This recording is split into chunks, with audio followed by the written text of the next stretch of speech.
Hi, welcome to Spec Hunter. Samsung has finally done it.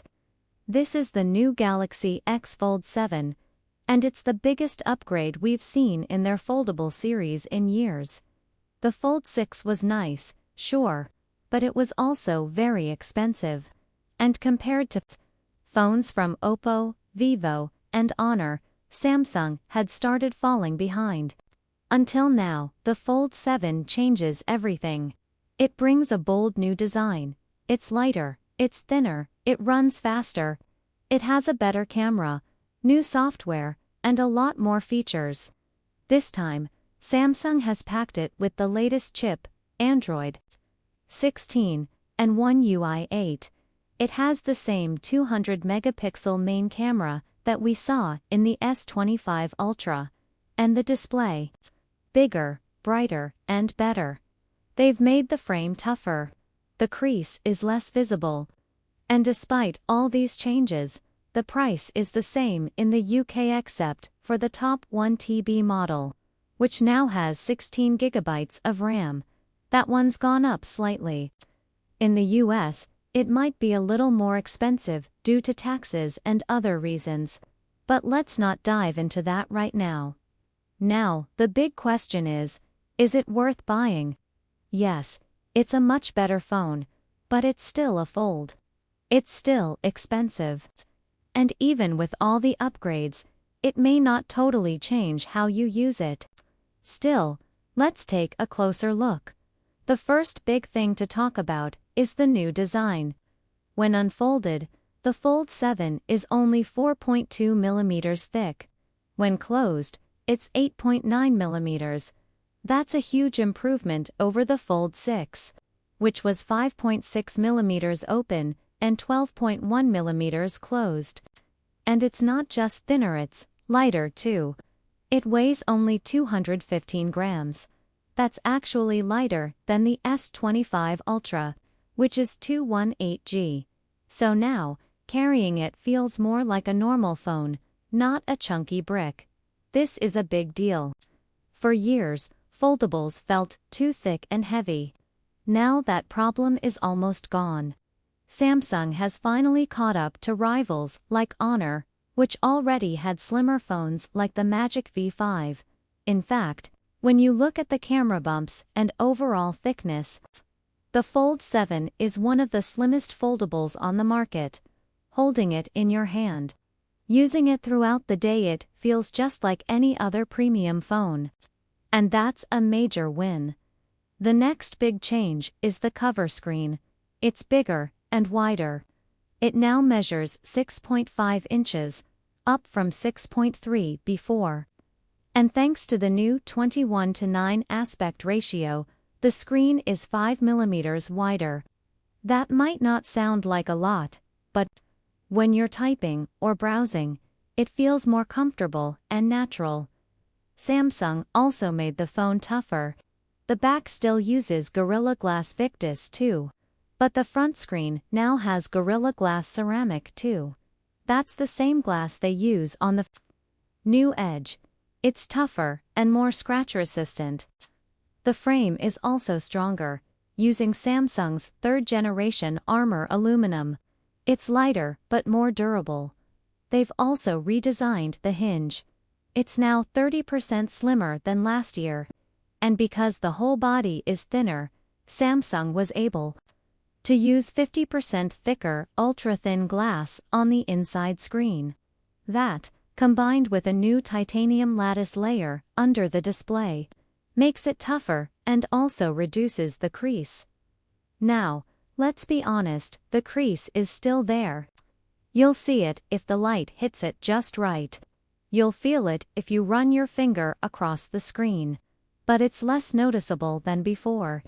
It's shallower and smoother, which makes the whole screen experience nicer. There are still some limits, though. The IP rating hasn't changed. The Fold 7 is still IP48. That gives you some dust and water resistance. But it's not as tough as a regular phone. And again, other foldables have improved on this. The Magic V5, for example, is IP59. So Samsung still has room to improve here. Color options are pretty nice. You've got blue shadow, jet black, and silver shadow. Plus, there's a mint color. You can only get online. Personally, I like the blue shadow the most. But I'm kind of sad they didn't include the coral red color we got with the Flip 7. That one looks amazing. Anyway, back to the screen. The outer screen is 6.5 inches, but when you unfold it, you get a massive 8-inch display. That's up from 7.6 inches in the Fold 6. So now, you get about 11% more screen space. It really does feel like a tablet in your pocket. You can carry it around like a phone, and then open it up to do more. The display tech is still the same. Samsung calls it Dynamic AMOLED 2X. It supports 1 to 120 Hz refresh rate and reaches up to 2600 nits of brightness. It's super bright and responsive. But one thing that hasn't changed is the PWM, the pulse width modulation. That's how the screen dims. It's not the same as refresh rate, but it does affect eye comfort for some people. Brands like Honor and Oppo have improved this. Samsung hasn't. So that's still on my wish list for next year. And finally, let's talk about the battery. It's still the same 4400 mAh battery as before. Samsung says you'll get up to 24 hours of video playback, thanks to the new chip and some software tweaks. But in real use, expect battery life to be similar to last year. On the plus side, it's impressive they kept the same battery while making the phone thinner and lighter. That took some clever engineering. But at the same time, rivals like the Magic V5 have bigger batteries around 5,8, thanks to new tech like silicon carbon batteries. Samsung and other big names haven't adopted that yet, possibly because of regulations and long-term concerns. Charging speed hasn't changed either. It's still 25 West wired, 15 West wireless, and 5 West reverse wireless. That's not bad, but again, not the best. So battery and charging are areas that still need improvement, as expected. We're getting a new chip inside the Fold 7. It now runs on the Snapdragon 8 Gen 3 Elite for Galaxy. That's the same high-end chip you'll find in the Galaxy S25 Ultra. And it's fast, it's powerful, it's built for gaming, multitasking, and everything in between. You get 12 GB of RAM for the 256 GB and 512 GB storage versions. And if you go for the 1 TB model, you get 16 GB of RAM. That's a serious boost for power users. One thing to note, here is Samsung is using the full version of the chip. Some brands, like Oppo, have disabled one of the cores to save battery, but not Samsung. So, you're getting full performance without compromise. And with Samsung's Galaxy tuning, this could be the fastest foldable phone on the market right now. But there's always the question of heat. Thinner phones usually heat up faster, and with a powerful chip, that's a concern. Samsung says they've added new hide-and-seed graphite to improve heat control. This material spreads heat more evenly across the phone. And they've updated the vapor chamber too.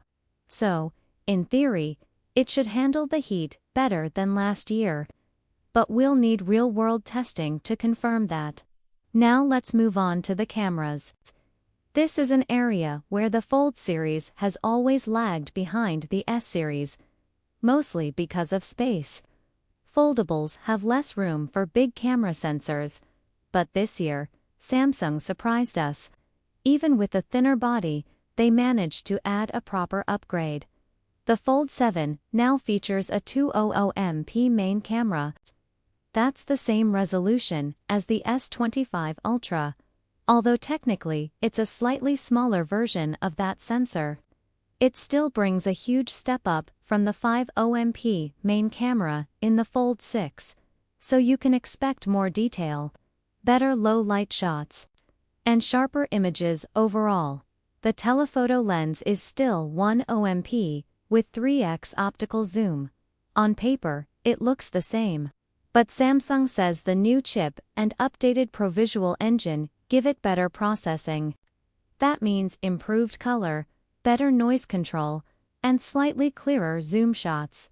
You probably won't notice a night and day difference, but photos should be sharper, especially in tough lighting. The ultra-wide lens also got an upgrade. It's still 12MP, but now with a new sensor that's 56% brighter. That helps a lot in low light. It also supports autofocus, so you can now take macro shots with the ultra-wide lens. That's something many users have been asking for. There's also a change in the under-display camera. On past folds, this was hidden under the screen. It looked clean, but the quality wasn't great. Now, Samsung decided to move away from that hidden design. Instead, we get a more visible camera with a new sensor and a wider 100-degree field of view. That's up from 85 degrees before. It's a trade-off, but the improved quality makes it worth it. On the front, you still get a 10MP camera on the cover screen. It's mostly unchanged, but still solid for video calls and selfies. So, overall, we're getting a better main camera, a better ultra-wide, a better under-display camera, and some slight improvements to the telephoto lens. Combined with Samsung's new software and AI tools, the Fold 7 gives a much better camera experience than any Fold before it. Thanks for watching. Please like the video and subscribe to Spec Hunter. Don't forget to press the bell icon to stay updated with all our latest reviews and tech news. Take care, and see you in the next one.